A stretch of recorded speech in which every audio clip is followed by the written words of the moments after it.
Hello all, இன்னைக்கு ஒரு குட்டி லாக் பார்க்கலாமா? நாங்கள் எங்கே போகிறோன்னு லாஸ்ட்டாக சொல்கிறோம். காலையில் நானும் என்னோடய ஃப்ரெண்டும் ஆட்டோவில் நியூ பஸ் ஸ்டாண்டுக்காக கிளம்பிட்டோம். அவள் தான் என்னை பிக் பண்ணிக்கிட்டா. நியூ பஸ் ஸ்டாண்டுக்கு போகிற வழியில் ரயில்வே கேட் வேறு போட்டுட்டாங்க. ஐயோ டைம் ஆகிருமோ அப்படின்னு நினச்சோம். என்னோடய கிளாஸ்மேட் என்னோடய ஃப்ரெண்டு வந்து எங்களுக்கு முன்னாடி தான் நின்றுட்டு இருந்தான். அப்போ சரி எல்லோரும் ஒன்றா தான் போகிறோம் அப்படின்னு சொல்லிட்டு. இவன் தான் ஃப்ரான்சிஸ். அப்புறம் பார்த்தா ட்ரெயின்லாம் வந்துச்சு. டைம் பார்த்தா 7:30. ஆல்ரெடி 7:30க்கு நியூ பஸ் ஸ்டாண்டில் இருக்கணும்னு பிளான் பண்ணுது. ஆனால் 7:30 அங்கேயே ஆகிடுச்சு. அப்புறம் பிளாட்ஃபார்ம் நம்பர் 4 வந்து நிற்க சொன்னாங்க. போய் பார்த்தா யாருமே இல்லை. அப்புறம் கொஞ்சம் தூரம் தள்ளி போனோம். அங்கே ஃப்ரெண்ட்ஸ்லாம் நின்னாங்க. அதுக்கு டைமுக்கு கரெக்டான பஸ் இருந்தது. உடனே பஸ்ஸில் ஏறிட்டோம். போன உடனே பஸ்ஸில் ஏறி கிளம்பி போயிட்டோம். பஸ்ஸில் ரொம்ப சூப்பராக இருந்தது. நல்ல சாங்ஸ்லாம் போட்டாங்க. அப்போ நானும் என் ஃப்ரெண்டு பேசிக்கிட்டோம். முன்னாடிலாம் ரொம்ப அழகாக மூவி எடுத்திருக்காங்க, முன்னாடி மாதிரிலாம் இப்போ உள்ள மூவிஸ்லாம் இல்லை அப்படின்னு சொல்லிட்டு பழைய மூவிஸ் எல்லாம் பற்றி பேசிகிட்டு இருந்தோம். அப்போது அங்கே நிறையா காலேஜில் ஒர்க் பண்ணுற ப்ரொஃபஸர்ஸ்லாம் எங்கள் கூட தான் இருந்தாங்க. அந்த பஸ்ஸில் தான் வந்தாங்க. அவங்க நிறையா பேசிவிட்டு ஷேர் பண்ணிவிட்டு அப்படி வந்தோம். சுரண்டியில் வந்து இறங்கிட்டோம்.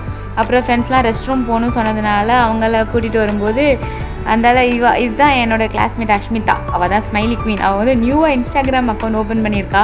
இன்றைக்கி தான் நாங்கள் லாகே எடுக்க ஸ்டார்ட் பண்ணோமா. அதனால் சும்மா உன்னோட ஐடியா நாங்கள் லாகில் சொல்கிறோம் அப்படின்னு சொல்லிட்டு அவட்ட நல்லா ஃபன் பண்ணிகிட்டு இருந்தோம். இவங்க ஐயோ என்னெல்லாம் ஃபோட்டோ எடுக்காதீங்க அப்படின்னு மூஞ்ச மறைச்சிட்டு வந்தாங்க. ஆப்போசிட்டில் பார்த்தா எங்கள் கிளாஸ் பாய்ஸ் வந்து டீ குடிச்சிட்டு இருந்தாங்க. சரி, அப்புறம் சந்தைக்குள்ளே போனோம். ஒரு மேம் வந்து 2000 rupees கொடுத்துருந்தாங்க ரைஸ் மட்டும் வாங்குறதுக்காக. அங்கே போனால் தாத்தா வந்துட்டு ரொம்ப ஸ்வீட்டு ப்ரேயர் பண்ணி தான் கடையே ஓப்பன் பண்ணாங்க. தாத்தாட்ட அந்தால அரிசி ஆர்டர் கொடுத்துட்டு ஃப்ரெண்ட்ஸ் வந்து வாங்கிப்பாங்க தாத்தா, காரில் வந்துட்டுருக்காங்க அப்படின்னு சொல்லிட்டு தாத்தாட்ட ஆர்டர் மட்டும் கொடுத்துட்டு நாங்கள் மினி பஸ்ஸில் ஏறி அந்த ஊருக்காக வந்துட்டோம். போயிட்டுருக்க போது நாங்கள் எங்கே போகிறோன்னா சுந்தரபாண்டியபுரம். இங்கே ஒரு ஓல்டேஜ் ஹோம் இருக்குது. இங்கே வந்து எங்களுக்கு இந்த செமஸ்டரில் எக்ஸ்டென்ஷன் ஆக்டிவிட்டி அப்படின்னு நாங்கள் பண்ணணும். அதனால் நாங்கள் வந்து எங்கள் ஹெச்ஓடி சார் சொன்னதுனால இந்த ஓல்டேஜ் ஹோமை வந்து மீட் பண்ணுறதுக்காக எல்லாருமே வந்திருந்தோம். அப்போது ஃப்ரெண்ட்ஸ் கொஞ்சம் பேர் காரில் வர்றதுனால அவங்களுக்காக வெயிட் பண்ணிகிட்டு இருந்தோம். ஓகே, அவங்கள கூடயே ஒன்றா போயிடலாம் உள்ள அப்படின்னு. சரி, கொஞ்சம் சும்மா போர் அடிக்குதுன்னு சொல்லிட்டு எங்களோட சீனியர் அக்காவுக்கு வீடியோ கால் பண்ணி பேசலாம்னு அடித்தோம். ஆனால் எடுக்கலை. அப்புறம் அங்கே ஒரு குளம்லாம் இருந்தது. அங்கே போய் ஃப்ரெண்ட்ஸாக இருந்து ஃபோட்டோஸ்லாம் எடுத்துகிட்டு வந்தோம். அதுக்குள்ளே காரில் எல்லாருமே வந்துட்டாங்க. உடனே எங்களோட திங்ஸ் எல்லாத்தையும் கொடுத்தோம். இங்கே காரில் உள்ளே நடந்து போகிறதுக்கு மாற்றப்பட்டு நான் தான் ஏறுவேன் அப்படின்னு சண்டை போட்டுட்டு இருந்தாங்க. ஆனால் ஃப்ரான்சிஸ் ரொம்ப தங்கமான பையன். அவன் சரி ஏறிக்குவாங்க அப்படின்னு சொல்லி அவன் விட்டு கொடுத்துட்டான். எங்களோட லக்கேஜ் மட்டும் காரில் ஏற்றிட்டு முடியாதவங்க மட்டும் காரில் ஏறிக்கிட்டாங்க. அப்புறம் அப்படி நடந்து போனோம். நாங்கள் ஒரு பக்கமாக நடந்து போனோம், தெரியாமல் வழி மாறி இன்னொரு பக்கம் போயிட்டோம். ஆனாலும் அவங்கள பார்த்துட்டோம். அவங்க என்னடானா இதுதான்டா நமக்கு ட்வர், கிடைச்ச வாய்ப்பை நம்ம மிஸ் பண்ண வேணாம் அப்படின்னு சொல்லிட்டு ப்ளூடூத்தில் பாட்டை போட்டுட்டு ஃபுல்லாக என்ஜாய் தான். நாங்கள் இந்த பக்கமாக சிக்கிட்டோமேடா அப்படின்னு நினச்சி வீடியோ மட்டும் எடுத்துகிட்டு வந்தோம். நல்லா என்ஜாய் பண்ணுறாங்க, பார்க்கவே ஹாப்பியாக இருந்துச்சு. அப்புறம் நாங்கள் அந்த ஹோம்குள்ளே வந்துட்டோம். பார்த்தா ரொம்ப நீட்டாக வச்சுருந்தாங்க. ஒரு குப்பை எதுவுமே கிடையாது. ரொம்ப அழகாக நிறையா செடிலாம் வச்சு ரொம்ப சூப்பராக இருந்தது. இந்த வாட்ச்மேன் தாத்தா தான் எங்களை நல்லா வெல்கம் பண்ணாங்க. நல்லா பேசிகிட்டு இருந்தாங்க. கூட இருக்கிறது இன்னொரு வாட்ச்மேன் இல்லைங்க, எங்கள் கிளாஸில் உள்ள பையன் தான் டெரிக். சரியான சேட்டைக்காரன். அவன் தான் தாத்தாக்கு நல்லா கம்பெனி கொடுத்துட்டு இருந்திருக்கான். சரி, அப்புறம் போகலான்னு பார்த்தா இங்கே ஒரு தாத்தா நல்லா ஓலையிலலாம் நல்லா இந்த விசிறி மாதிரிலாம் செஞ்சு வச்சுருந்தாங்க. அப்புறம் ப்ரோக்ராம் ஸ்டார்ட் ஆகிடுச்சு.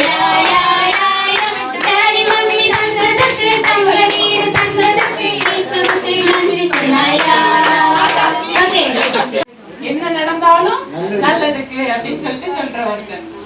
அப்போ 2 பேரும் ஒரு நாள் காட்டுக்குள்ள வேட்டையாடுறதுக்காக போறாங்க. எங்க போனாங்க? வேட்டையாடுறதுக்காக போறாங்க. அப்படி போகும்போது என்ன ஆயிரும் அப்படின்னா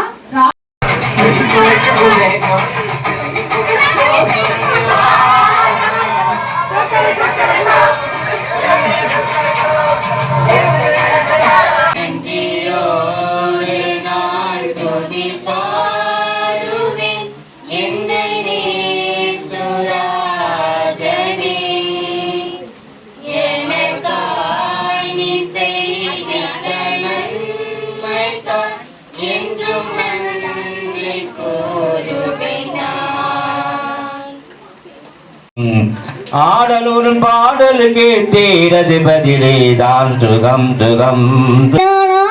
தெய்வீக காதலிலானா செந்தூரம் கொஞ்சம் மொழி செவ்வாய் மெல்லும் தேன்மொழிலானா பாடுவது கவியா இல்லை பாடுவது மகளா. பார்த்தீங்களா, எல்லாருமே ரொம்ப சூப்பராக பாட்டு பாடி அவங்களோட ரொம்ப ஹாப்பியாக இருந்தேனே சொல்லலாம். எல்லாருமே ரொம்ப ஹாப்பியாக இருந்தோம். அப்புறம் நாங்கள் ஜூஸ் வாங்குறதுக்காக வெளியே போயிருந்தோம். அப்புறம் இங்கே வந்து பார்த்தா ஒரு அக்கா, வாங்க நான் எல்லாம் உங்களை ஆற்றுக்கு கூப்பிட்டு போகிறேன் சொன்னாங்க. ஐயா ஜாலி அப்படி சொல்லிட்டு நாங்கள் எல்லோரும் ஆற்றுக்கு வந்தோம். இங்கே பார்த்தா தண்ணி ரொம்ப கம்மியாக இருந்தது. அவங்க சொன்னாங்க நாங்கள் இங்கே தான் குளிப்போம், ஆனால் இப்போ பரவாயில்ல தான், ஏஜ்டான பாட்டி தாத்தாலாம் இருக்கும்போது அவங்களுக்கு இதில் குளிக்க தான் வசதியாக இருக்குங்க. தண்ணி கம்மியாக இருந்தது. டெரிக் வந்து நல்லா சிரிப்பு காட்டிகிட்டு இருந்தான், எல்லாரையும் நல்லா சிரிக்க வச்சான். அப்புறம் சாப்பாடு எல்லோரும் ஒன்றா சாப்பிட்டோம். நிறையா அன்பு கிடச்சிது. அப்புறம் முடிஞ்சோடனே நானும் கேரினும் ஒரு ஜூஸ் குடிச்சிட்டு அப்படியே வீட்டுக்கு போகலான்னு அவளே என்னை வீட்டில் வந்து ட்ராப் பண்ணுறேன்னு சொல்லிட்டா. அவள் தான் என்னை கொண்டு வந்து வீட்டில் விட்டா. அப்படியே நாங்கள் வீட்டுக்கு வந்துட்டோம். இதோடு என்னோட டே முடிஞ்சிட்டு இன்னொரு vlogல உங்களை மீட் பண்ணுறேன்.